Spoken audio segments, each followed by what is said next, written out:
السلام علیکم۔ میرا نام ہے عامر شہزاد اور آپ دیکھ رہے ہیں اسلام کا نور۔ حضور اکرم صلی اللہ علیہ وآلہ وسلم کا فرمان ہے کہ جس نے مجھ پر ایک مرتبہ سچے دل سے درود پاک پڑھا، اللہ تعالیٰ اس پر 10 رحمتیں نازل فرمائیں گے، اس کے 10 درجات بلند فرمائیں گے اور اس کے نامہ اعمال میں 10 نیکیاں لکھی جائیں گی۔ صلو علی الحبیب صلی اللہ تعالی علی محمد صلی اللہ علیہ وآلہ وسلم۔ حضرت سیدنا حذیفہ رضی اللہ تعالیٰ عنہ فرماتے ہیں کہ جنگ یرموک کے دن میں اپنے چچا زاد بھائی کو تلاش کر رہا تھا۔ میرے پاس ایک برتن میں اتنا پانی تھا جو صرف ایک شخص کو سیراب کر دیتا۔ میں نے سوچا اگر ان میں زندگی کی کوئی ایک رمق یعنی تھوڑی سی بھی جان باقی ہوئی تو میں انہیں یہ پانی پلاؤں گا اور اس سے ان کا چہرہ صاف کروں گا۔ جو ہی میں ان کے پاس پہنچا تو دیکھا وہ خون میں لت پت تھے۔ میں نے پوچھا کیا میں آپ کو پانی پلاؤں؟ انہوں نے اشارے سے کہا ہاں۔ اتنے میں اچانک کسی کے کرانے کی آواز آئی۔ میرے چچا زاد بھائی نے کہا یہ پانی ان کے پاس لے جاؤ۔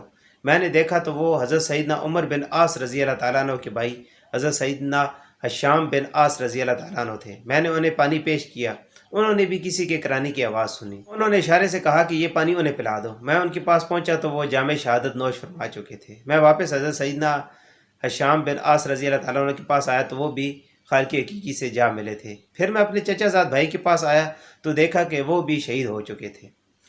سبحان اللہ عز و جل، صحابہ کرام رضوان اللہ اجمعین کی شان و شوکت بھی کس قدر اعلیٰ ہے، باوجود اس کے کہ آپ خود زخموں سے چور چور ہیں، پیاس کی شدت بھی اپنے عروج پر ہے، مگر قربان جائیں نفوس قدسیہ کے جذبہ اظہار پر۔ کہ اس عالم میں بھی دیگر صحابہ کرام علیہم رضوان کی تکلیف کا اس قدر احساس تھا کہ اپنی پیاس کو قربان کر دیا۔ ذرا غور کیجئے کہ ایسے ہوش اڑا دینے والے عالم میں بھی جب عقل بھی کام کرنا چھوڑ دیتی ہے اور ہر شخص کو صرف اپنی ہی فکر ہوتی ہے، مگر ان حضرات کو یا شیخ اپنی اپنی دیگ کی بجائے دوسروں کی فکر ستائے جا رہی تھی۔ اگر میں پی لوں گا تو میرا مسلمان بھائی پیاسا رہ جائے گا۔ بلا شبہ یہ کہ ان کی عمدہ تعلیم و تربیت، بلند پایا ہمت اور اللہ تعالیٰ کے پیارے حبیب صلی اللہ علیہ وآلہ وسلم کا کامل محبت کا نتیجہ تھا۔ انہی اعلیٰ صفات کی وجہ سے صدیاں گزر جانے کے باوجود آج بھی رشد ہدایت کے ان روشن ستاروں کا ذکر خیر مسلمانوں کو دل و سکون پہنچاتا ہے اور ان کی شان و عظمت کے نغموں کی گونج ہر طرف سنائی دیتی ہے۔